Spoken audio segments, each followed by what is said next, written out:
Student, आप सभी का एक बार फिर से आपके अपने चैनल केमिस्ट्री पाठशाला में स्वागत है।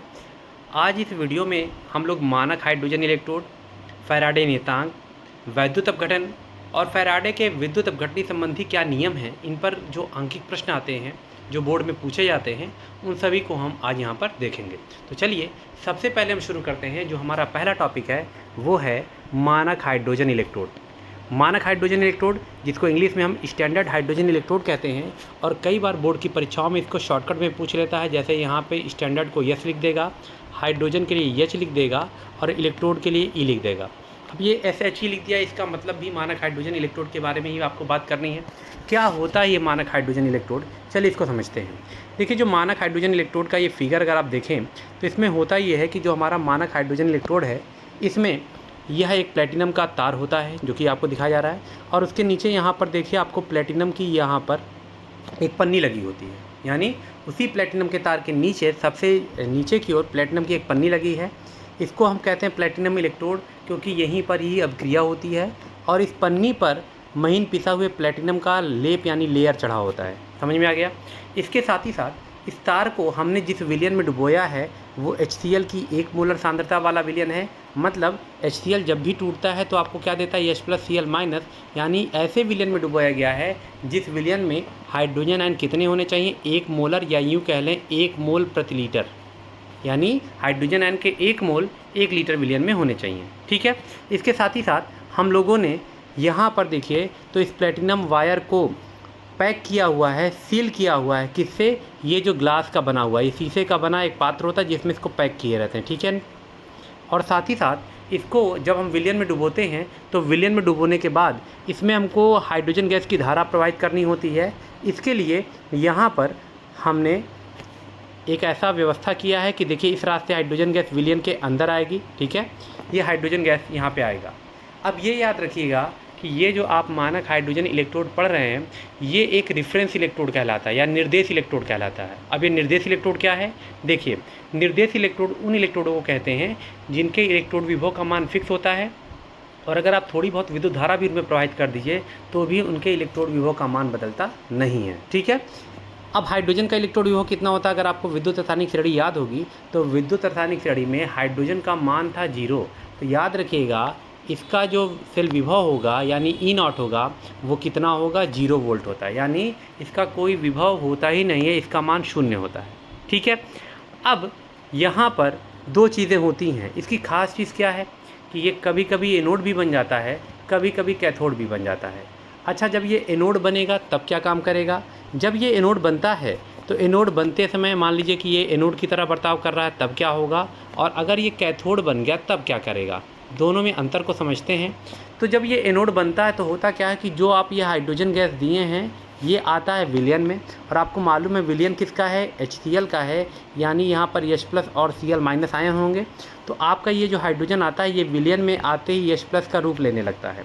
तो एनोड जब ये बनता है तो जो हाइड्रोजन गैस आप प्रवाहित किए हैं वो बनने लगता है H+। अब आप इसको बैलेंस करेंगे तो बाएं साइड में 2 हाइड्रोजन है, दाएं साइड में 1 हाइड्रोजन है, इसलिए आप दाएं साइड में 2 का मल्टीप्लाई कर देंगे। 2 का मल्टीप्लाई कर दिए। साथ ही साथ आपको आवेश बराबर करना है। आवेश बराबर करना आपको कई बार बताया गया है, तो यहाँ पर आप 2 इलेक्ट्रॉन ऐड कर देंगे। और ये एनोड कैसे माना जाएगा? आपको बार बार बताया गया है कि एनोड पर हमेशा कौन सी क्रिया होती है? एनोड पर हमेशा ऑक्सीकरण क्रिया होती है, यानी आवेश बढ़ता है। तो यहाँ देखिए, यहाँ पे हाइड्रोजन का आवेश 0 है और यहाँ +1 हो जा रहा है। इसका मतलब यहाँ पर ये काम कर रहा है एनोड का। अगर ये कैथोड का काम करेगा तो क्या होगा? कैथोड का काम करने पर आपको हाइड्रोजन गैस प्रवाहित नहीं करना होता है, बल्कि विलयन में जो H+ है वो हाइड्रोजन गैस बनने लगता है, और आपको यही अभिक्रिया उल्टा करके लिख देना होता है। मतलब आप इसको जो उत्पाद है उसको आप आगे लिखेंगे तो देखिए हम यहाँ लिखेंगे 2H+ और साथ ही साथ 2 इलेक्ट्रॉन, और यहाँ से बनेगी H2 गैस। और जो ये H2 गैस बनेगी उसके बुलबुले, ये देखिए जिसको मैं राउंड शेप कर रहा हूँ, ये बुलबुले हाइड्रोजन गैस के यहाँ से निकल जाएंगे। ठीक है। तो आपको ये आसानी से पता चल जाता है कि जब ये एनोड बनेगा तो हमको हाइड्रोजन गैस की सप्लाई करनी होती है, लेकिन अगर ये कैथोड की तरह काम करेगा तो अपने आप हाइड्रोजन गैस उस विलयन से निकलती हुई दिखाई देगी बुलबुलों के रूप में। ठीक है। अब इसका स्टेटमेंट देखते हैं क्या चीज़ है। इसका स्टेटमेंट ये है कि यह एक निर्देश इलेक्ट्रोड है, जो मैंने अभी बताया था। निर्देश इलेक्ट्रोड मतलब रेफरेंस इलेक्ट्रोड है, यानी इसकी वैल्यू फिक्स है और ये वैल्यू थोड़ा बहुत विद्युत धारा प्रवाहित करने पर भी बदलती नहीं है। अब इसमें था क्या, मानक हाइड्रोजन इलेक्ट्रोड में किस चीज़ का था, प्लेटिनम का एक तार। मैंने बताया था ना कि प्लेटिनम का एक तार आता है और प्लेटिनम के तार के नीचे प्लेटिनम ब्लैक से आच्छादित यानी लेयर किया हुआ प्लेटिनम की पन्नी होती है, जो मैंने आपको बताया था। ठीक है, अब प्लेटिनम की पन्नी जो है, तार को हमने किस में सील किया था, कांच की नली में। अगर आपको याद होगा तो हमने इस तार को यहाँ पर देखिए कांच की नली में सील किया था। ये जो हिस्सा है हमने ऐसे सील किया था, देखिए। ठीक, और इसको किस में डुबोया, इस तार को देखिए, इस तार को हमने डुबोया है 1 मोलर हाइड्रोजन आयन की सांद्रता का ये जो HCl विलयन है उसमें डुबो दिया है। अम्ल में डूबा हुआ जो प्लेटिनम का इलेक्ट्रोड है यानी ये, ठीक है, एक वायुमंडलीय दाब पर हाइड्रोजन गैस जब आप प्रवाहित करेंगे तो ये कैथोड की तरह भी बात कर सकता है और एनोड की तरह भी कार्य कर सकता है, दोनों की तरह कार्य कर सकता है। क्रियाएं कौन कौन सी होंगी, अभी मैंने आपको ऊपर बताया था, वही क्रियाएं देखिए यहाँ पे लिखा है कि अगर ये एनोड पर बना तो एनोड पर यहाँ पे ये H+ में कन्वर्ट होगा जो आप हाइड्रोजन गैस देंगे, और अगर ये कैथोड बनेगा तो ये H+ कन्वर्ट हो जाएगा H2 में। यानी सिंपल सी चीज़ है कि एनोड बनते समय आपको हाइड्रोजन गैस की सप्लाई देनी होगी, जबकि कैथोड जब ये बनेगा तो हाइड्रोजन गैस अपने आप उत्पन्न हो जाएगी। और सबसे बड़ी चीज़, मानक हाइड्रोजन इलेक्ट्रोड का जो इलेक्ट्रोड विभव होता है वो क्या होता है, शून्य होता है, जो कि आपको विद्युत रासायनिक श्रेणी में भी ये वैल्यू बताई गई है। अब ये सवाल उठता है कि मानक हाइड्रोजन इलेक्ट्रोड का उपयोग क्या करेंगे, तो मानक हाइड्रोजन का उपयोग किया जाता है किसी एकल अर्धसेल का इलेक्ट्रोड विभव ज्ञात करने में। अब ये कैसे ज्ञात करेंगे, चलिए समझते हैं। पिछले वीडियो में हम लोगों ने एक बार डेनियल सेल के बारे में पढ़ा था। अगर उस डेनियल सेल को हम रफली ऐसे बनाएं तो आपको याद होगा वहाँ पर हम लोगों ने 2 पात्र लिया था, एक यहाँ पर एक पात्र था, एक पात्र यहाँ पर था। एक में हमने क्या किया था, मान लीजिए जिंक की रॉड हमने यहाँ पे डुबोई थी, और साथ ही साथ बगल में हमने यहाँ पर कॉपर की रॉड लिया हुआ था, और दोनों को हमने डुबोया था एक विलयन में। मान लेते हैं ये हमारा जिंक सल्फेट का विलयन है और ये हमारे कॉपर सल्फेट का विलयन है। इसके बाद हम लोगों ने क्या किया था, इसके बाद हम लोगों ने दोनों वायर को कनेक्ट किया था।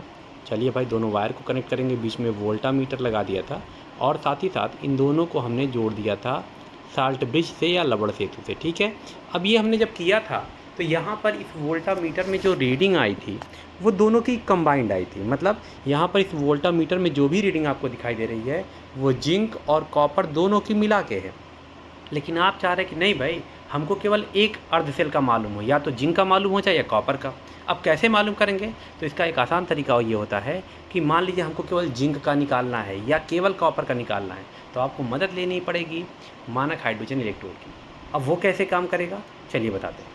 अगर आप मानक हाइड्रोजन इलेक्ट्रोड लेते हैं तो मानक हाइड्रोजन इलेक्ट्रोड जब भी लेंगे तो पहले ये डिसाइड करेंगे कि उसको कैथोड बनाना है या एनोड। तो सबसे पहले आसान तरीका देखिए, विद्युत रासायनिक श्रेणी में आपको सबसे ऊपर जिंक मिला है, उसके बाद हाइड्रोजन मिला, उसके बाद कॉपर मिला है। तो अगर आपको जिंक का इलेक्ट्रोड विभव ज्ञात करना है तो वहाँ पे हाइड्रोजन चूँकि नीचे है, इसका मतलब जिंक ज़्यादा सक्रिय है।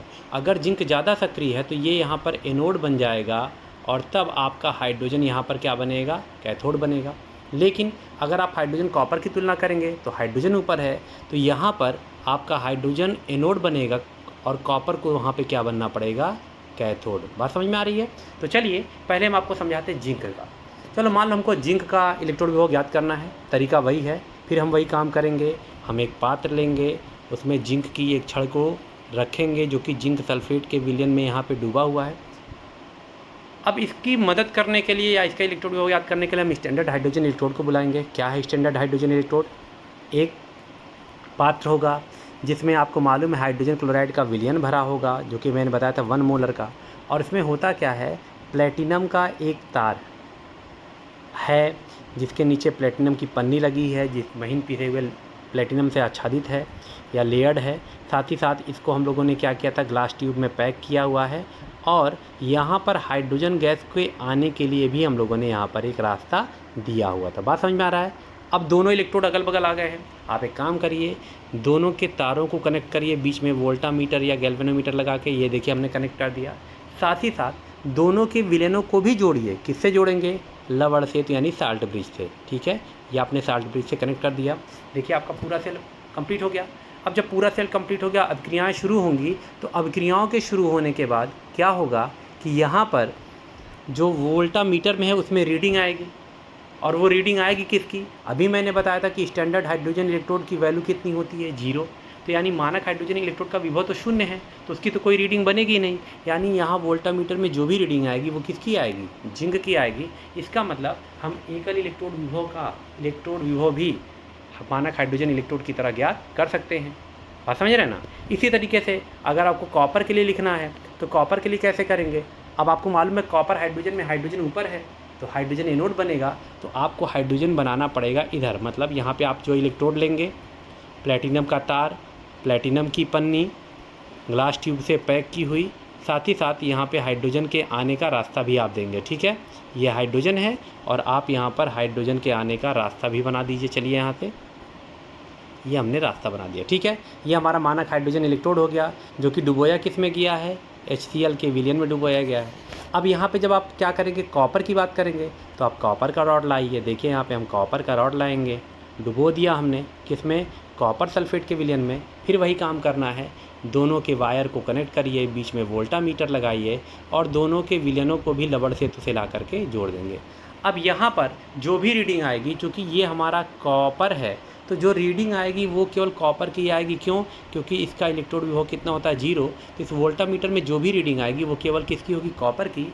यानी मानक हाइड्रोजन इलेक्ट्रोड की सहायता से हम एकल अर्ध सेल का भी इलेक्ट्रोड विभव ज्ञात कर सकते हैं। तो इसका सबसे बड़ा यूज़ यही है। बात समझ में आ रही है। अब आते हैं हम अपने अगले टॉपिक पे। हमारा अगला टॉपिक क्या था, हाइड्रोजन इलेक्ट्रोड आपने पढ़ लिया, उसका था फैराडे नियतांक। अब ये फैराडे नियतांक क्या होता है, किस चीज़ को फैराडे नियतांक कहते हैं, चलिए समझते हैं। फैराडे नियतांक होता क्या है कि कहा जाता है कि एक मोल इलेक्ट्रॉन अपने साथ जितना आवेश धारण करते हैं वही फैराडे नियतांक की वैल्यू होती है। अब फैराडे नियतांक की वैल्यू हम निकालेंगे कैसे, चलिए उसको समझते हैं। ठीक है, तो एक मोल इलेक्ट्रॉन पहले समझते हैं कितना है, एक मोल इलेक्ट्रॉन पर जो आवेश है फैराडे नियतांक है। तो एक मोल की जो वैल्यू होती है वो होती है 6.022 × 10⁻23। यानी आपके पास इतने इलेक्ट्रॉन हैं। अब इन इलेक्ट्रॉनों पे आवेश जितना होगा वही फैराडे नियतांक का मान हो जाएगा। तो आप बताइए आपके पास इलेक्ट्रॉन कितने हैं, 6.022 × 10⁻23।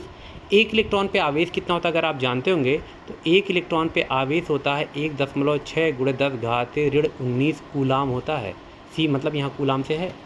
तो अगर एक इलेक्ट्रॉन पे इतना आवेश है तो आपके पास तो कुल इतने इलेक्ट्रॉन हैं, तब कुल कितना आवेश होगा, दोनों का गुणा कर दीजिए। तो यहाँ जब हम 6.022 × 10⁻23 और उसमें फिर मल्टीप्लाई करेंगे किसका, 1.6 × 10⁻19 का। आप इसको सॉल्व करके देख लीजिएगा, ये वैल्यू आती है 96,485 कूलाम। 96,485 कूलाम इतनी वैल्यू आती है, जिसको राउंड ऑफ करके या कैलकुलेशन को इजी करने के लिए हमने इसको मान लिया है कितना, लगभग में मान लिया है कि ये वैल्यू हो जाती है 96,500 कूलाम। और यही वैल्यू कहलाती है फैराडे नियतांक यानी एफ का मान। बात समझ में आ रहा है। तो फैराडे नियतांक पे आप आएंगे जब, तो देखिए यहाँ फैराडे नियतांक की बात किया गया होगा कि जो फैराडे नियतांक में एक मोल इलेक्ट्रॉन द्वारा जो धारण आवेश है, देखिए यहाँ पे साफ लिखा हुआ कि एक मोल इलेक्ट्रॉन द्वारा धारण किए गए आवेश को ही हम क्या कहते हैं, फैराडे नियतांक कहते हैं। और इसे एफ से प्रदर्शित करते हैं। ठीक है, कैसे वैल्यू आई वो भी मैंने आपको बता दिया। अब यहाँ पे कुछ क्वेश्चन आते हैं फैराडे नियतांक पे जो आपको सॉल्व करने हैं। ये बहुत पूछे जाते हैं, 1 मार्क्स क्वेश्चन बनते हैं, बहुत ईजी भी होते हैं। जैसे पहला क्वेश्चन दिया है यहाँ पे, देखिए कि निम्नलिखित अभिक्रियाओं हेतु आवश्यक वैद्युत आवेश की गणना कूलाम में करनी है। और यहाँ पे हमारे पास 5 क्वेश्चन है, first, second, third, fourth, fifth.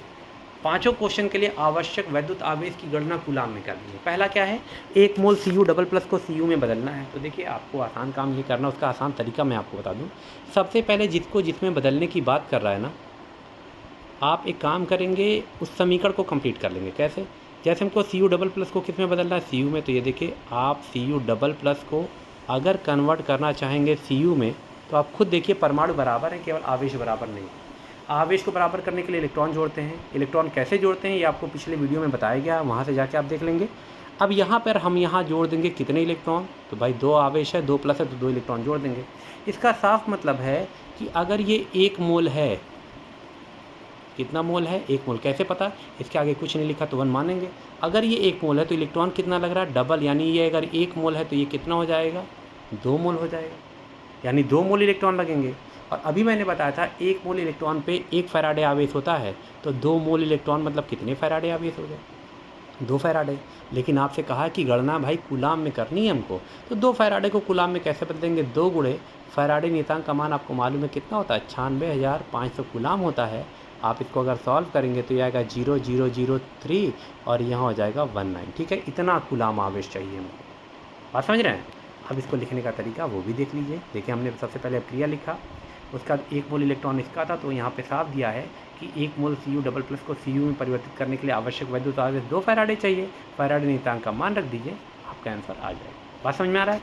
अगला क्वेश्चन हमारा क्या था? अगला क्वेश्चन हमारा था कि Sn4 प्लस को Sn डबल प्लस में बदलना है। अब ये कैसे लगाएंगे? देखिए, अगर हम यहाँ पे Sn4 प्लस को Sn डबल प्लस में बदलें तो देखिए फिर परमाणु बराबर हैं। परमाणु पहले बराबर किया जाता है, वो तो बराबर है। अब आवेश बराबर करेंगे तो देखिए बाएं पक्ष में 4 प्लस है और दाएं पक्ष में आपके 2 प्लस हैं। यानी यहाँ पर कितने इलेक्ट्रॉन जुड़ेंगे? 2 इलेक्ट्रॉन, वो भी लेफ्ट साइड में। तो यहाँ पे हम 2 इलेक्ट्रॉन को जोड़ देंगे। जुड़ गए इलेक्ट्रॉन। अब ये जो इलेक्ट्रॉन जुड़ गए तो फिर देखिए यहाँ पे कितना लिखा? 1, तो आप इसको 1 मोल मानिए, क्योंकि क्वेश्चन में कहा भाई मोल बताइएगा। देखिए मोल कहा है तो हम यहाँ पर मोल ही लेके जाएंगे। ये 1 मोल है तो यहाँ कितना लगा? 2 मोल। 2 मोल इलेक्ट्रॉन मतलब कितना? 2 फैराडे। और फैराडे नियतांक का मान कितना होता है आपको मालूम है? 96,500। ठीक है, आप इस वैल्यू को सॉल्व करेंगे, वही वैल्यू जो पिछली बार आई थी वही वैल्यू इस बार भी आ जाएगी, इतना कूलाम हो जाएगा और ये हमारा आंसर हो जाएगा।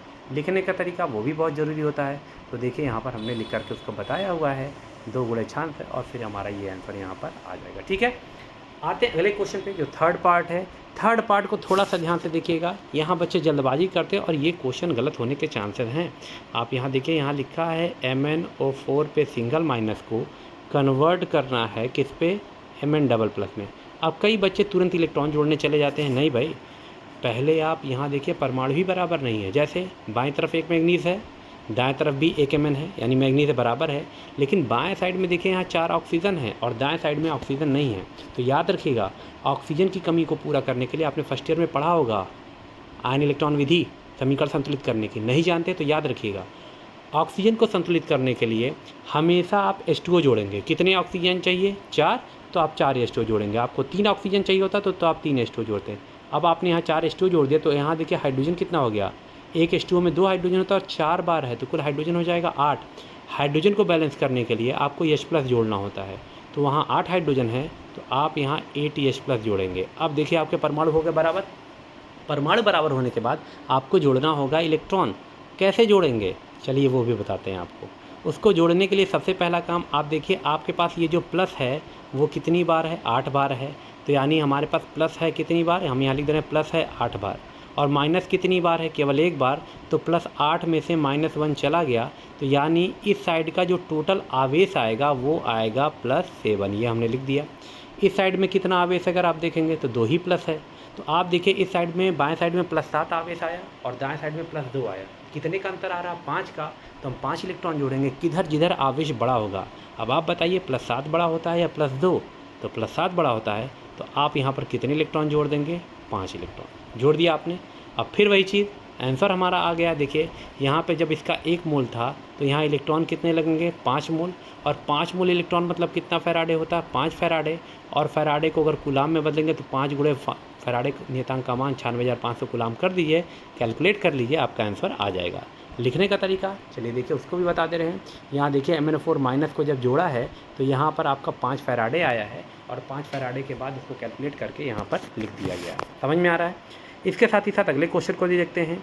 ये भी क्वेश्चन इंपॉर्टेंट है। यहाँ दिया है 1 मोल Cr2O7 दिया है। तो चलिए भाई 1 मोल Cr2O7 डबल माइनस दिया है और इसको Cr ट्रिपल प्लस में बदलना है। तो चलिए भाई इसको बदल देते हैं क्रोमियम ट्रिपल प्लस में। अब फिर वही चीज़ है, यहाँ पे सारे परमाणुओं को बराबर कर लीजिए। बिना परमाणु बराबर के कभी आवेश बराबर नहीं करेंगे। तो यहाँ देखिए क्रोमियम 2 बार है, यहाँ क्रोमियम 1 भी बार नहीं है, तो आप आगे 2 से मल्टीप्लाई कर देंगे। समझ में आ रहा है? इसके साथ ही साथ अगर आप देखिए यहाँ पे ऑक्सीजन 7 बार है।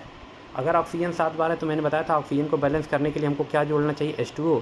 तो हम यहाँ जोड़ेंगे 7H2O। जब आपने 7H2O किया तो हाइड्रोजन देखिए यहाँ पे कितना हो गया?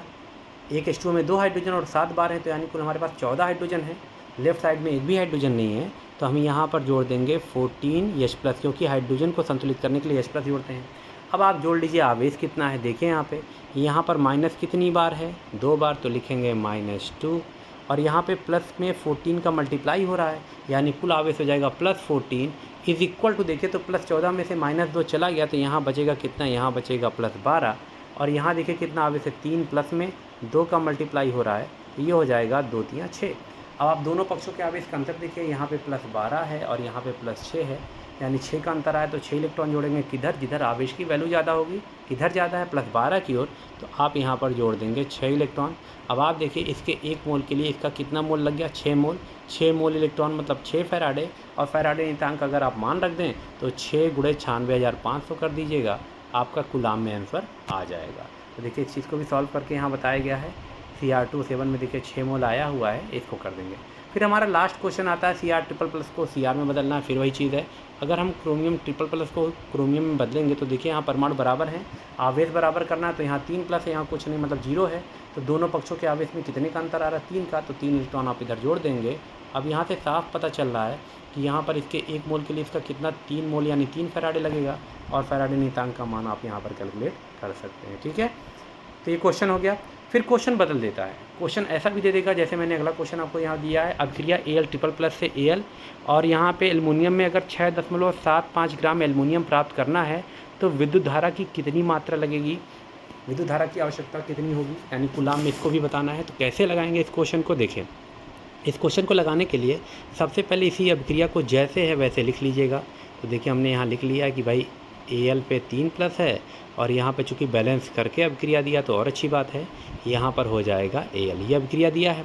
अब यहाँ देखिए एल्युमिनियम ग्राम में दिया है, तो कैसे लगाएंगे, देखिए यहाँ पे एल्युमिनियम यही तो है हमारा, यहाँ पहले इसको देखिए कितना लिखा 3, तो आप इसको लिखेंगे 3 मोल, कितना 3 मोल, और ये कितना है, कुछ नहीं 1 है, तो हम यहाँ लिखेंगे 1 मोल। ठीक है, अब 3 मोल मतलब आपको मालूम है ये हो गया 3 फैराडे, और 1 मोल किसी भी पदार्थ के 1 मोल का वजन ग्राम में अगर लिखना होता है वो उसके परमाणु भार या अणु भार के बराबर होता है। हमको एल्युमिनियम 1 मोल मिला है, एल्युमिनियम का परमाणु भार कितना दिया 27, तो 1 मोल का वजन हो जाएगा 27 ग्राम, समझ रहे हैं कितना 27। अगर परमाणु भार 20 दिया होता तो 1 मोल एल्युमिनियम का वजन 20 ग्राम होता है, लेकिन चूंकि एल्युमिनियम का परमाणु भार 27 होता है इसलिए मैंने 27 ग्राम कर दिया है।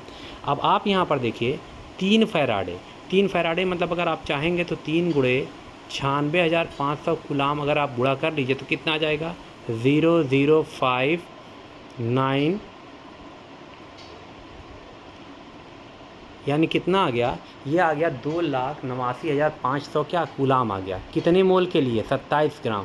इसका मतलब अगर मुझे 27 ग्राम एल्युमिनियम चाहिए तो 27 ग्राम एल्युमिनियम के लिए हमको कितना आवेश चाहिए होगा, 2,89,500 कूलाम। बात समझ में आ रहा है, लेकिन क्वेश्चन में कह रहा है कि हमको 6.75 ही चाहिए, तो 6.75 के लिए कितना चाहिए, इसके लिए आप इसको और इसको गुणा कर लीजिएगा और 27 ग्राम से भाग कर दीजिएगा, तो जो वैल्यू आएगी वो हमारा आंसर हो जाएगा। तो देखिए यहाँ पे सबसे पहले हमने इस क्वेश्चन को वही किया हुआ है। सबसे पहले जब हमने अभिक्रिया लिखा तो यहाँ पे 3 फैराडे का कर लिया। अब यहाँ आपको मैंने बताया है कि जब हमको 27 ग्राम प्राप्त करना था एल्युमिनियम, तो हमको कितने मोल इलेक्ट्रॉन लगे, 3 मोल इलेक्ट्रॉन, जिसको कूलाम में करेंगे इतना, तो 27 ग्राम प्राप्त करने के लिए अगर इतना चाहिए तो क्वेश्चन तो हमको 6.75 ग्राम कह रहा है, तो 6.7 ग्राम प्राप्त करने के लिए कितना चाहिए, तो आप इसको और इसको गुणा कर दीजिए और जो भी वैल्यू आ रही है उसमें ये 27 से क्या कर देंगे भाग। अब यहाँ पर जो भी आंसर आया है ये हमारा आंसर हो जाएगा। समझ में आ रहा है। आते अगले क्वेश्चन पे, दिया है निम्नलिखित को उत्पन्न करने के लिए फैराडे के रूप में बताना है कितने बार, यानी इस बार कूलाम में नहीं बताना, फैराडे के रूप में बताना है। 2 क्वेश्चन दिया है, पहला दिया है देखिए यहाँ पे इस क्वेश्चन में पहला दिया है आपको कि कैल्शियम क्लोराइड से कैल्शियम के 20 ग्राम। तो देखिए कैल्शियम क्लोराइड, अगर आपको याद होगा कैल्शियम क्लोराइड से कैल्शियम बनाना है, ठीक है, कैल्शियम क्लोराइड से क्या बनाना है, कैल्शियम। अब आप खुद देखिए CaCl2 में देखिए एक Cl पे एक माइनस होता है, तो यानी यहाँ पर 2 Cl माइनस है, तो यानी कैल्शियम पे यहाँ डबल प्लस होगा।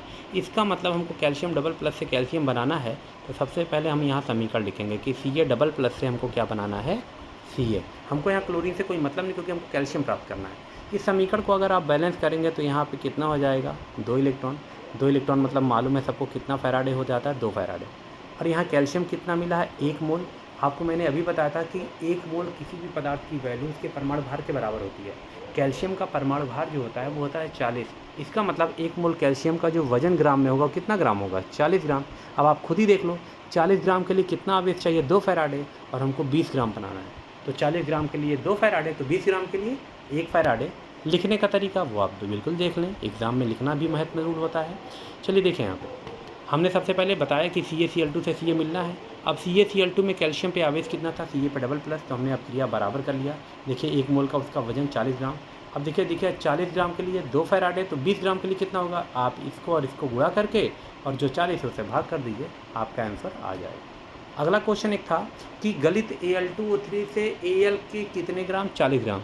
अब आप ये देखिए Al2O3 में Al पे आवेश कैसे होता है, Al2O3 बनता कैसे है, एक्चुअल में Al पे 3 प्लस होता है, O पे डबल माइनस, आवेश बराबर नहीं होने के चलते तिरछा गुणा होता है आवेशों का, तो तब यहाँ पर Al में गुणा हो जाता है 2 का और ऑक्सीजन में गुणा हो जाता है 3 का। इसका साफ मतलब है कि Al पे आवेश तो 3 ही था, तो हम करेंगे क्या, इसका मतलब यहाँ पे Al पे जो 3 प्लस है, ध्यान दीजिएगा Al पे जो 3 प्लस है उससे हमको Al बनाना है। कितना यहाँ लिखेंगे, बैलेंस करेंगे 3 इलेक्ट्रॉन। अब 3 इलेक्ट्रॉन मतलब 3 फैराडे हो जाएगा। और 1 मोल एल्युमिनियम मिला है, एल्युमिनियम का वजन कितना होता है, 27 ग्राम, क्योंकि एल्युमिनियम का परमाणु भार 27 होता है। अब आप बताइए 27 ग्राम के लिए कितना फैराडे लग रहा है, 3 फैराडे, तो 40 ग्राम के लिए कितना लगेगा। तो आप क्या करेंगे, आप खुद देखिए 27 ग्राम के लिए, यानी 27 ग्राम के लिए कितना फैराडे लग रहा है, 3 फैराडे, तो 40 ग्राम के लिए कितना लगेगा, 40 ग्राम के लिए कितना लगेगा, इसके लिए 3 में आप 40 का गुणा करके 27 से भाग कर दीजिए, जो भी आएगा वो हमारा आंसर हो जाएगा। लिखने का तरीका आपके पास देखिए वही है, Al2O3 से एल्युमिनियम प्राप्त करना था, तो सबसे पहले हमने एल्युमिनियम के आवेश को लिखा है, क्योंकि हमको केवल एल्युमिनियम से ही मतलब है, ऑक्सीजन से मतलब तो है नहीं। अब यहाँ देखिए 27 ग्राम के लिए कितना फैराडे, 3, तो 27 ग्राम के लिए 3 फैराडे, तो 40 ग्राम के लिए कितना लगेगा, तो 40 में देखिए 3 का गुणा कर दीजिए, 27 से भाग कर दीजिए। अब ये जो यहाँ पे वैल्यू मिली है 4.44 फैराडे, यही हमारा आंसर हो जाएगा। समझ में आ रहा है। अब आते हैं अगले टॉपिक पे, दिया वैद्युत अपघटन क्या है। अब ये वैद्युत अपघटन अगर आपको याद होगा तो मैंने इसको इलेक्ट्रोकेमिस्ट्री के पहले पार्ट में डिटेल बताया हुआ है। नाम से आप देखिए, अपघटन मतलब होता है टूटना, यानी हमको पदार्थ को तोड़ना है। किसकी सहायता से, विद्युत की सहायता से। तो अगर हम कभी भी किसी भी पदार्थ को आयनों में तोड़ते हैं या उसके अवयवों को अलग अलग करते हैं विद्युत के जरिए, तो इसको हम कहते हैं क्या, विद्युत अपघटन। और विद्युत अपघटन किस सेल में कराई जाती है, विद्युत अपघटन विद्युत अपघटनी सेल में कराई जाती है। सेल कैसे होता है, आप इलेक्ट्रोकेमिस्ट्री के पहले चैप्टर में जाके, पहले पार्ट में जाके देख सकते हैं। उसमें 2 इलेक्ट्रोड एक विलयन में डुबोए गए होते हैं और दोनों को हम विद्युत धारा देते हैं, बैटरी देते हैं, प्लस माइनस बनाते हैं, और साथ ही साथ जिस विलयन को या जिस पदार्थ को आयनों में तोड़ना होता उसका विलयन बना करके हम यहाँ पर रख देते हैं। बात समझ में आ रहा है। तो देखिए यहाँ पे इसकी डिफिनीशन में भी इस चीज़ को दिया गया है कि किसी भी वैद्युत अपघट्य का विद्युत धारा द्वारा अपघटन कहलाना वैद्युत अपघटन कहलाता है। वैद्युत अपघटन की क्रिया प्रायः कौन से सेल में कराई जाती है, विद्युत अपघटनी सेल में कराई जाती है। और विद्युत अपघटनी सेल में होता क्या है, विद्युत ऊर्जा का परिवर्तन रासायनिक ऊर्जा में होता है। अब मान लीजिए कि हमको सोडियम क्लोराइड का वैद्युत अपघटन करना है, कैसे करेंगे चलिए बताते हैं। मान लीजिए हमको सोडियम क्लोराइड का वैद्युत अपघटन करना है, ठीक है। अब वैद्युत अपघटन कैसे करेंगे, इसके लिए सबसे पहले हम देखिए हमने एक सेल बनाया है, ये हमारा सेल है जिसमें हम 2 इलेक्ट्रोड लगाएंगे। देखिए ये हमारा एक इलेक्ट्रोड हो गया, ये हमारा दूसरा इलेक्ट्रोड हो गया, और साथ ही साथ इन इलेक्ट्रोडों को हम बैटरी से कनेक्ट कर देंगे, क्योंकि विद्युत अपघटनी सेल में हमको यहाँ पर बैटरी से कनेक्ट करना होता है। ये हमने कनेक्ट कर दिया है, हमारा पॉजिटिव हो गया यानी एनोड हो गया, ए फॉर एनोड, और ये माइनस वाला ये हमारा क्या हो गया, कैथोड। अब मान लेते हैं कि यहाँ पर हमने NaCl का विलयन लिया है, चलिए हम NaCl का विलयन लेंगे। अब NaCl का विलयन लेंगे तो जाहिर सी बात है ये Na प्लस और Cl माइनस में टूटेगा। अब जब ये प्लस माइनस में टूटेगा तो यहाँ ध्यान दीजिएगा सोडियम आयन होगा वो भागेगा माइनस प्लेट की ओर, क्योंकि ये प्लस आवेशित है तो माइनस प्लेट की ओर भागेगा, और जो हमारा Cl माइनस है वो भागेगा प्लस प्लेट की ओर, और लाखों NaCl के अणु इसी प्रकार टूट करके इधर उधर आयन रूप में भाग रहे होंगे। अब पहले देखते हैं कि एनोड पर कौन सी घटना होगी और कैथोड पे कौन सी घटना होगी। तो सबसे पहले बात करते हैं कैथोड की। कैथोड पे कौन सी घटना होगी, देखिए कैथोड पे पहुंच कौन रहा है, कैथोड पे पहुंच रहा है Na प्लस। तो Na प्लस जब वहाँ पहुंचेगा तो धनावेश जो है वो ऋणावेशित प्लेट पर पहुंच रहा है, माइनस प्लेट पे पहुंच रहा है, तो वहाँ पहुंचते ही वो उदासीन हो जाएगा। उदासीन मतलब उसका आवेश क्या हो जाएगा, गायब। अब ये गायब हुआ, इसको बैलेंस करेंगे तो देखिए परमाणु बराबर हैं। आवेश को संतुलित करने के लिए हम बाएं पक्ष में एक इलेक्ट्रॉन जोड़ देंगे। ये हमारी कैथोड की अभिक्रिया हो गई, और देखिए वहाँ पर अपचयन भी हुआ है। एनोड पर कौन पहुंचेगा, देखिए Cl माइनस।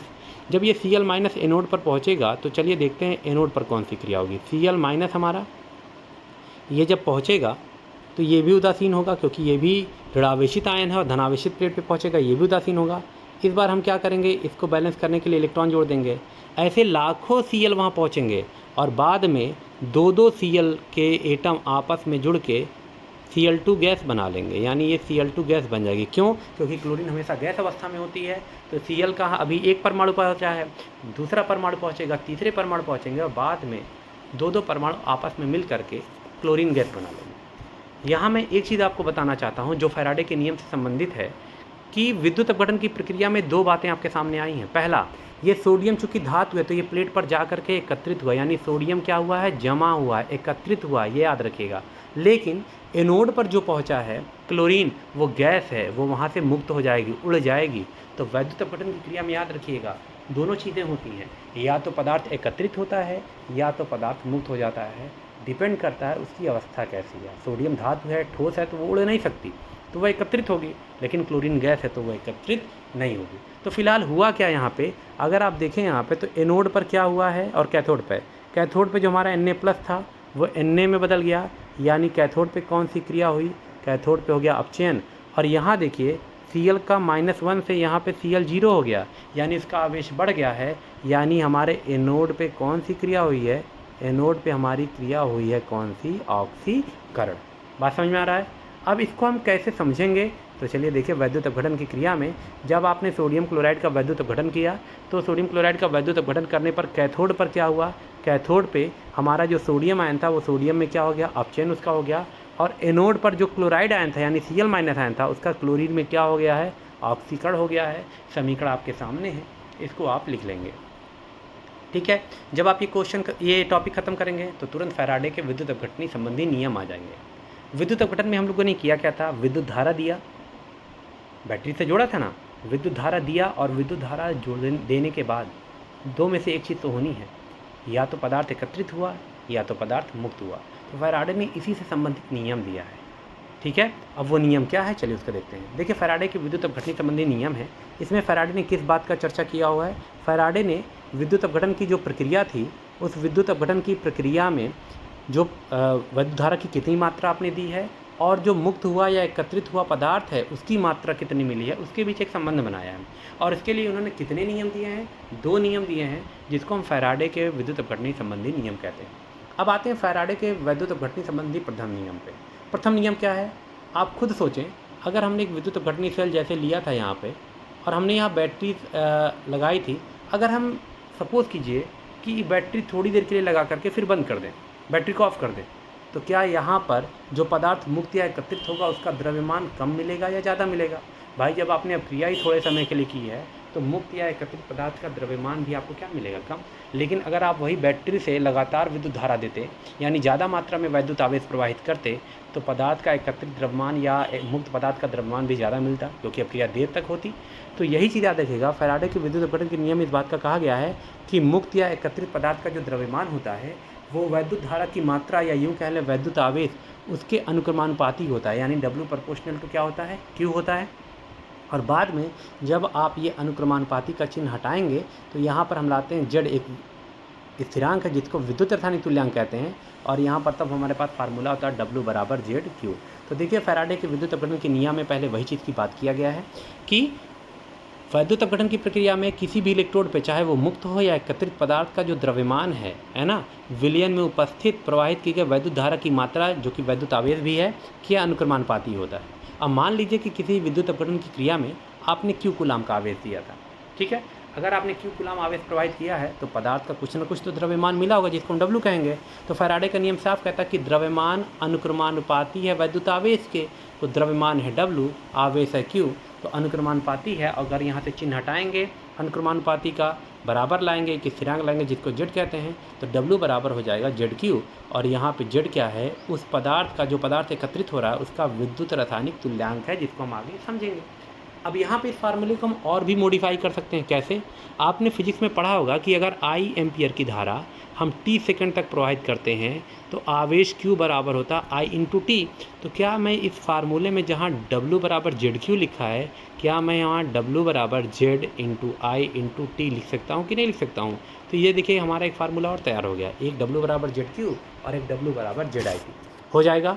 तो देखिए इस चीज़ को भी हमने यहाँ मेंशन किया है कि यदि इस क्रिया में I एम्पियर की धारा t सेकंड तक प्रवाहित की गई है तो Q बराबर क्या हो जाएगा, तो Q बराबर हमारा हो जाएगा IT, और Q बराबर अगर IT हो गया तो W बराबर क्या हो जाएगा, ZIT।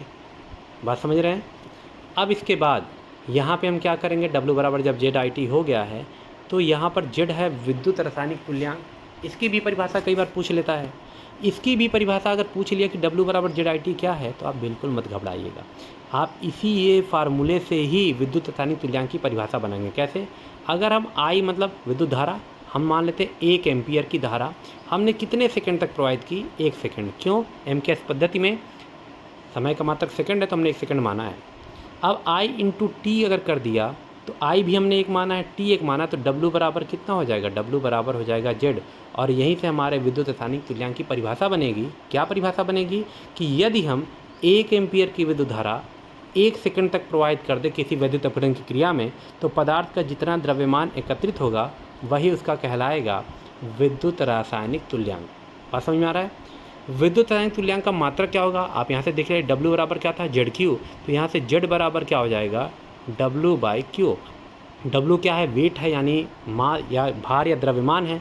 द्रव्यमान का मात्रक होता है ग्राम और Q आवेश, आवेश का मात्रक क्या होता है, कूलाम। तो विद्युत रासायनिक तुल्यांक का मात्रक होता है ग्राम प्रति कूलाम। तो चलिए देखिए यहाँ दिया है कि अगर हम मान लेते हैं किसी विद्युत अपघटन की क्रिया में हम 1 एम्पियर I एम्पियर की विद्युत धारा T सेकंड तक प्रोवाइड करते हैं तो हमारा सूत्र बनता है W बराबर ZIT, जहाँ Z ही पदार्थ का विद्युत रासायनिक तुल्यांक है। अब हमने देखिए I को 1 एम्पियर माना है, T को 1 सेकंड माना है, तो W बराबर क्या हो जाएगा, Z हो जाएगा। और यहाँ से हमारी परिभाषा बन जाएगी क्या, कि अगर हम किसी भी वैद्युत अपघटन की क्रिया में, वैद्युत अपघटन की प्रक्रिया में, वैद्युत अपघटन के विलयन में 1 एम्पियर की धारा 1 सेकंड तक प्रोवाइड कर दें तो मुक्त या एकत्रित पदार्थ का जो भी द्रव्यमान है, देखिए जो भी द्रव्यमान है वही उस पदार्थ का विद्युत रासायनिक तुल्यांक कहलाता है। Z से प्रदर्शित करते हैं और इसका मान निम्न सूत्र से भी ज्ञात करते हैं। हाँ, Z को ज्ञात करने का एक हमारे पास सिंपल सूत्र है, वो है Z बराबर E/96,500। अब 96,500 क्या है, फैराडे नियतांक है, तो आप उसकी जगह पे सीधे F भी लिख सकते हैं। और इसका मात्रक क्या होता है, अभी मैंने आपको बताया था, फैराडे नियतांक का मात्रक ग्राम प्रति कूलाम होता है। कई बार ऑब्जेक्टिव क्वेश्चन में या 1 मार्क्स क्वेश्चन में इसको पूछ लेता है कि फैराडे नियतांक की वैल्यू, फैराडे नियतांक नहीं, यहाँ पे देखिए थोड़ा सा मिसप्रिंट हुआ है, आप याद रखिएगा, यहाँ पर आप विद्युत रासायनिक तुल्यांक लिखेंगे। विद्युत रासायनिक तुल्यांक का मात्रक, ये फैराडे नियतांक, इसको कट कर दीजिएगा, इसकी जगह पर लिख दीजिएगा विद्युत रासायनिक तुल्यांक का मात्रक क्या होता है, ग्राम प्रति कूलाम होता है। बात समझ में आ रहा है। चलिए अब आते हैं इस पर, क्वेश्चन भी पूछेगा हमसे, तो सबसे पहले कुछ न्यूमेरिकल ही लगा लेते हैं। पहला न्यूमेरिकल क्या दिया है, कॉपर सल्फेट के जलीय विलयन में 0.2 एम्पियर की धारा को 1 घंटे तक प्रवाहित करने पर कॉपर के एकत्रित द्रव्यमान की गणना करनी है और यहाँ पर आपको कॉपर का परमाणु भार दिया है। अब ये क्वेश्चन कैसे लगेगा, देखिए मैं आपको सब बता दे रहा हूँ। 0.2 एम्पियर दिया है यानी अब करंट की वैल्यू दी है, तो करंट मतलब हो गया I की वैल्यू कितना हो गया, 0.2 एम्पियर। 0.2 एम्पियर 1 घंटे तक प्रोवाइड किया, इसका मतलब आपने हमको यहाँ पे टाइम भी दे दिया है, 1 घंटा दिया है, लेकिन 1 घंटा आपको मालूम है हम ले नहीं जाएंगे, हम उन्हें सेकंड में बदलेंगे। तो 1 घंटा मतलब कितना सेकंड हो गया, ये हो गया 3600 सेकंड। चलिए दिया है, कॉपर के एकत्रित द्रव्यमान की गणना करनी है।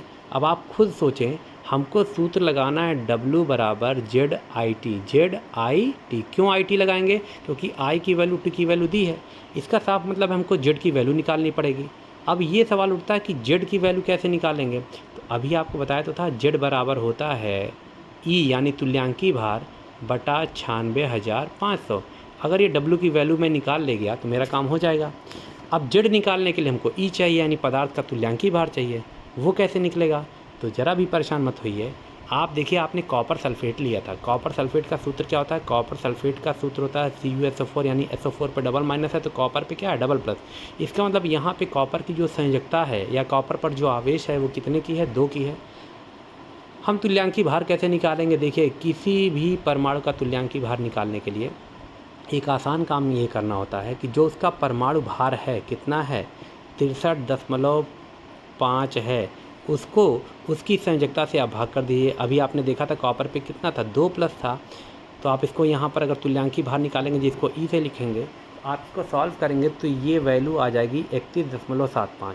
ठीक है, अब 31.75 आ गया तो आप बताइए यहाँ से Z की वैल्यू निकल जाएगी कि नहीं निकल जाएगी। Z बराबर E की जगह लिख दीजिएगा 31.75 और इसको भाग कर दीजिएगा 96,500 से, Z का मान निकल गया। और जब Z का मान रख देंगे, I का मान पता है, T का मान पता है, तो यहाँ से W का मान भी निकल जाएगा।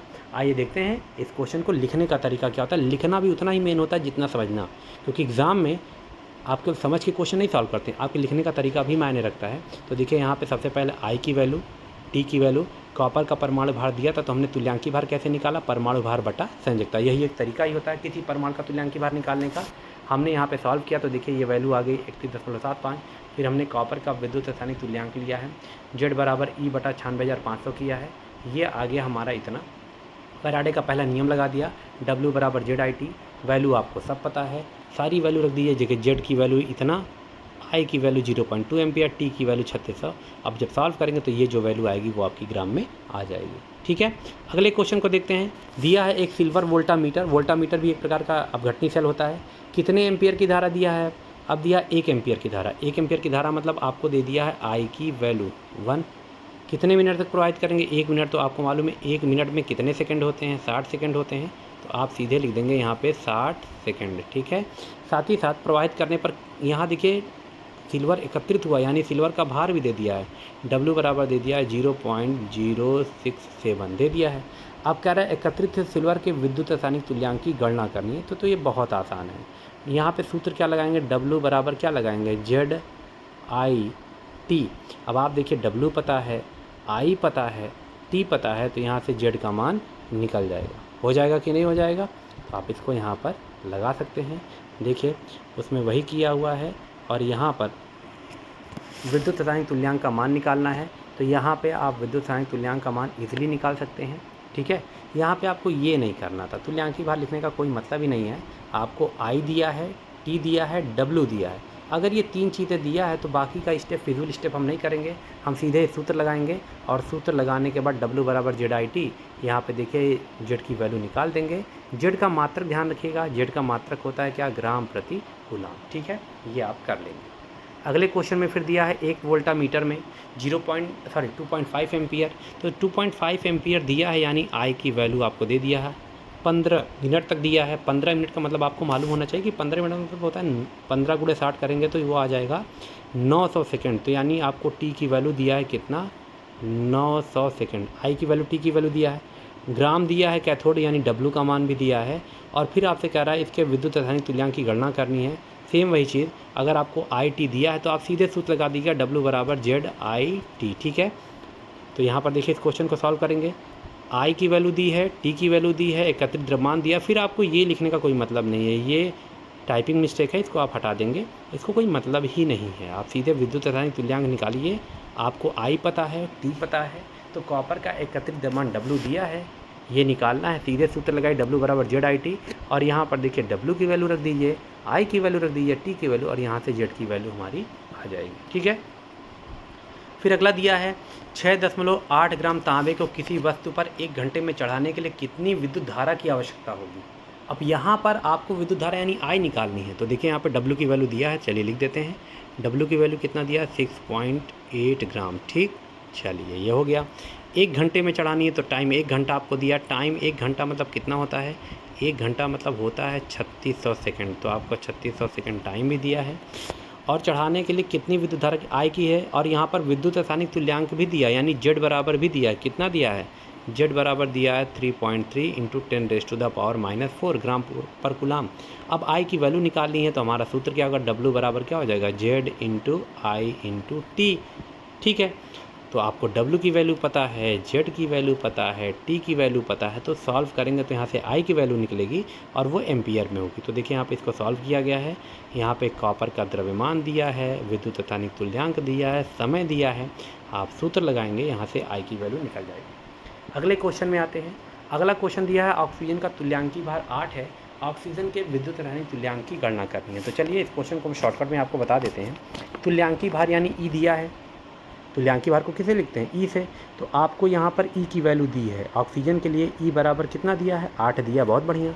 विद्युत रासायनिक तुल्यांक निकालने को कह रहा है तो आप सबको मालूम है जेड बराबर होता है कितना, ई बटा 96,500। यही तो सूत्र आपको बताया गया था। तो आप यहाँ पर 8 बटा कितना कर देंगे, 96,500 कूलम। आप इसको सॉल्व कर लीजिएगा और सॉल्व करने के बाद जो वैल्यू आएगा मैं लिख दे रहा हूँ, लेकिन आप चेक कर लेंगे इसको। वो वैल्यू आएगी 8.29 × 10⁻⁻6। वैल्यू के साथ साथ मात्रक भी रखेगा, विद्युत रासायनिक तुल्यांक है तो इसका मात्रक रखेंगे ग्राम प्रति कूलम करके। ठीक है, हो जाएगा। ऐसे ही अगला क्वेश्चन फिर दिया है सिल्वर का परमाणु भार दिया है। ठीक है, वैसे जैसे ऑक्सीजन का परमाणु भार है वैसे सिल्वर का परमाणु भार आपको दिया है। तो कैसे लगाएंगे? सिल्वर का परमाणु भार दिया है, ध्यान दीजिएगा, यहाँ तुल्यांकी भार दिया था, यहाँ परमाणु भार दिया है, और कह रहा विद्युत रासायनिक तुल्यांक की गणना करनी है। कैसे लगाएंगे? तो देखिए बहुत आसान है। अगर आपको परमाणु भार दिया है तो तुल्यांकी भार निकाल लीजिए। कैसे निकालेंगे? परमाणु भार, अभी मैंने आपको बताया था कि तुल्यांकी भार बराबर परमाणु भार बटा संयोजकता। सिल्वर पे कितना प्लस होता है? 1 प्लस, यानी सिल्वर की संयोजकता 1 है, तो इसका जो तुल्यांकी भार आएगा वो भी 107.88 आएगा।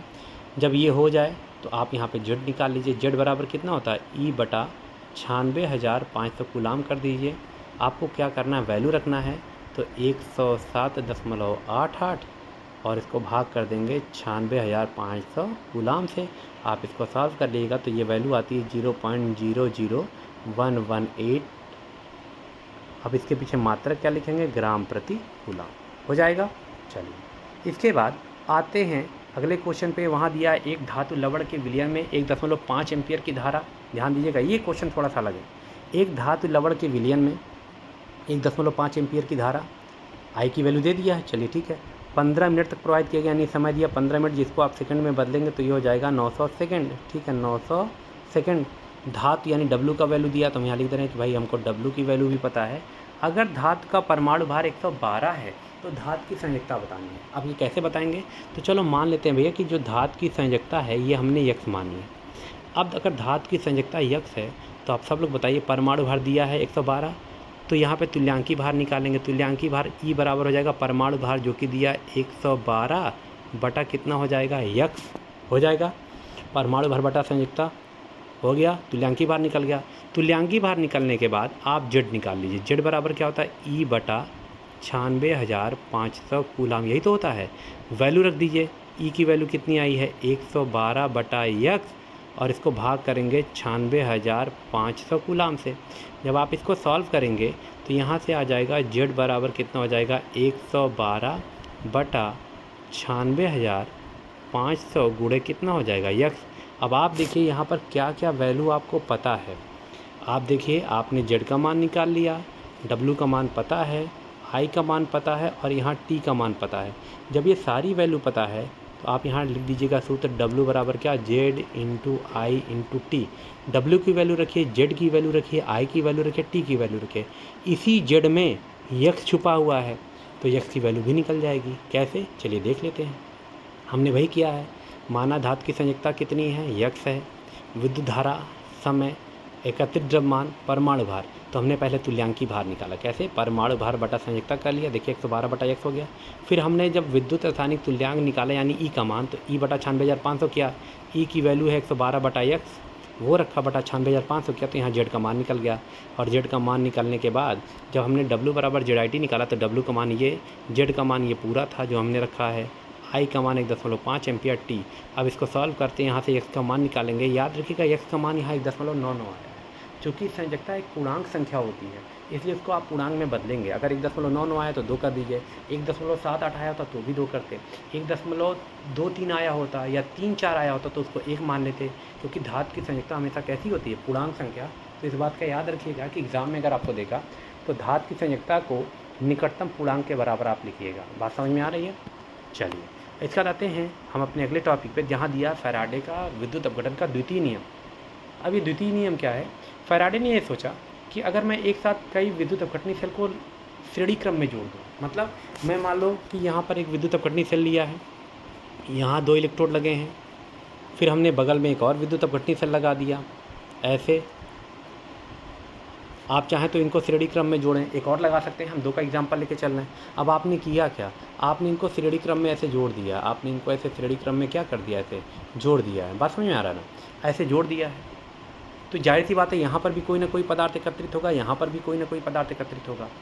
तो उनके बीच फैराडे ने एक संबंध ये निकाला कि जब हम 2 या 2 से ज़्यादा जो विद्युत अपघटन के विलयन हैं, जो विद्युत अपघटनी सेल में हो रही हैं क्रियाएँ, अगर उनको हम उन सेलों को हम श्रेणी क्रम में जोड़ दें तो उन्होंने ये पाया कि पदार्थ का जो भार है वो उनके तुल्यांकी भार के क्या होता है? अनुक्रमानुपाती होता है। यानी अगर मान लीजिए एक साथ हमने 10 सेलों को जोड़ा हुआ है और 10 सेलों में विद्युत अपघटन की प्रक्रिया हो रही है, तो हर सेल में कोई ना कोई पदार्थ एकत्रित हो रहा होगा। उस पदार्थ का द्रव्यमान उसके तुल्यांकी भार के क्या होता है? अनुक्रमानुपाती होता है। इसका मतलब मान लेते हैं कि हमारे पहले सेल में हमको कॉपर मिला और दूसरे सेल में हमको सिल्वर मिला, तो हमने यहाँ लिखा वेट कॉपर वेट सिल्वर। हमने आपसे कह दिया कि हमको कॉपर के द्रव्यमान और सिल्वर के द्रव्यमान का अनुपात बताइए, तो चूँकि वेट अनुक्रमानुपाती है किसके तुल्यांकी भार के, तो आप एक काम करेंगे, दोनों के तुल्यांकी भार का अनुपात निकाल लीजिए। जो अनुपात उनके तुल्यांकी भार में आएगा वही अनुपात उनके द्रव्यमान में भी आएगा। बात समझ में आ रही है? इसका मतलब मैं वेट की जगह किसका प्रयोग कर लूँगा? तुल्यांकी भार का। यानी अगर हम दो पदार्थों के द्रव्यमान का अनुपात निकाल रहे हैं विद्युत अपघटन की प्रक्रिया में, तो आपको उनके द्रव्यमान नहीं पता है तो आप उनका तुल्यांकी भार निकालिए और उनका अनुपात निकाल लीजिए, वही अनुपात उनके द्रव्यमानों में भी होगा। तो देखिए यहाँ पर इसी चीज़ का जिक्र किया है कि जब श्रेणी क्रम में जुड़े हुए विद्युत अपघट्यों के विलयन में समान मात्रा में विद्युत धारा प्रवाहित की जाती है, तो इलेक्ट्रोडों पर जो मुक्त या एकत्रित पदार्थ का द्रव्यमान होगा उनके तुल्यांकी भार के अनुक्रमानुपाती होता है। जैसे मान लेते हैं श्रेणी क्रम में आपने कॉपर सल्फेट और सिल्वर नाइट्रेट के विलयनों को जोड़ दिया था। दोनों में क्योंकि श्रेणी क्रम है तो विद्युत धारा समान मात्रा में ही प्रवाहित हुई होगी। उन्होंने माना है कॉपर और सिल्वर के द्रव्यमान W1 W2 हैं और इनके तुल्यांकी भार E1 E2 हैं। तो उपरोक्त नियम से क्या होगा? उपरोक्त नियम से ये होगा कि देखिए W1 और W2 का जो अनुपात होगा वही अनुपात E1 और E2 का होगा। आप चाहें तो W2 को ऊपर भी लिख सकते हैं, तो आप लिखेंगे W2/W1। तो याद रखिएगा जिसका द्रव्यमान ऊपर होगा उसका तुल्यांकी भार ऊपर होगा। आपने यहाँ W2 को ऊपर रखा तो यहाँ पर तुल्यांकी भार को भी ऊपर रखेंगे और 1 के तुल्यांकी भार को नीचे रख देंगे। यही है फैराडे के विद्युत अपघटन के द्वितीय नियम। अब इस पर न्यूमेरिकल कैसे पूछा जाता है, चलिए देखिए यहाँ पे दिया है। श्रेणी क्रम में जुड़े हुए दो वोल्टामीटरों में समान मात्रा में विद्युत धारा प्रवाहित की गई। इन वोल्टामीटरों में कॉपर और सिल्वर नाइट्रेट था। कॉपर सिल्वर का द्रव्यमान देखिए दिया हुआ है और एक का तुल्यांकी भार दिया है कॉपर का और कह रहा सिल्वर का तुल्यांकी भार निकालिए। तो सबसे पहले जो हमको कॉपर और सिल्वर दिया है इसमें से एक के वजन को W1 मानेंगे, एक के वजन को W2। तो W1 का मान कितना दिया है? 0.106 और इसका कितना दिया है? 0.3597 ग्राम दिया है। W1 W2 पता है। अब तुल्यांकी भार, तो चूँकि कॉपर को आपने 1 नंबर दिया है तो इसका तुल्यांकी भार भी E1 होगा। E1 कितना दिया? देखिए यहाँ लिखा 31.8, तो यहाँ पे 31.8 है और यहाँ आपको E2 निकालना है। सूत्र कौन सा लगाएंगे? W1/W2 इज इक्वल टू, यानी W1/W2 is equal to E1/E2 कर दीजिए। तो देखिए यहाँ पे यही किया है। कॉपर का एकत्रित मान आपने W1 माना है, सिल्वर का W2। अब याद रखिएगा चूँकि कॉपर को आपने 1 माना है तो इसके तुल्यांकी भार को भी 1 नंबर ही देंगे। अगर आप चाहें तो सिल्वर को अगर 1 मानेंगे तो सिल्वर के तुल्यांकी भार को आपको E1 मानना पड़ेगा, ठीक है। फिर आप ये सूत्र लगा दीजिए। सूत्र लगा के हमने देखिए वैल्यू रखा है, जो वैल्यू थी W1 की वैल्यू, W2 की वैल्यू देखिए लिख दिया, E1 की वैल्यू पता थी E2 और यहाँ से E2 को निकाल लिया। आप चाहते तो आप इसको W2/W1 is equal to E2/E1 करके भी लगा सकते थे। समझ में आ रहा है? अब आते हैं अगले क्वेश्चन पे। यहाँ देखिए दिया है 3 वोल्टामीटरों को जोड़ा गया है। अब 3 वोल्टामीटर अगर आपने जोड़ दिए हैं तो देखिए एक में कॉपर सल्फेट लिया गया, एक में सिल्वर नाइट्रेट, एक में पोटेशियम आयोडाइड। तो कॉपर का एकत्रित द्रव्यमान दिया है, तो देखो हमको 3 विलयन दिए हैं, कॉपर का, सिल्वर का और पोटेशियम आयोडाइड मतलब आयोडीन का। ये जो है ना इनके लिए काम करते हैं, सबको नंबर ही करते हैं। जैसे कॉपर के लिए हम 1 यूज़ करेंगे, सिल्वर के लिए 2 यूज़ करेंगे और आयोडीन के लिए क्या यूज़ करेंगे? 3, ठीक है। तो यहाँ पे कॉपर का जो वेट होगा वो W1 मानेंगे, सिल्वर का वेट होगा W2 मानेंगे और आयोडीन का जो वेट होगा W3 मानेंगे। साथ ही साथ इनके तुल्यांकी भार को क्या मानेंगे? E1, यहाँ पे E2 और यहाँ पे क्या मानेंगे? E3। समझ में आ रहा है? अब देखिए जो जानकारी दी है लिखते चले जाइए। जैसे कॉपर का एकत्रित द्रव्यमान दिया, यानी W1 का मान दिया, कितना दिया W1 का मान? लिख दीजिए 1.585 ये दिया है, ठीक है। साथ ही साथ आप देखिए यहाँ पे सिल्वर और आयोडीन का द्रव्यमान ज्ञात करना है, यानी W2 ज्ञात करना है और W3 कितना होगा वो भी ज्ञात करना है। तीनों का देखिए यहाँ पर तुल्यांकी भार दिए, कॉपर सिल्वर आयोडीन का तुल्यांकी भार दिए, कितना दिया है भाई?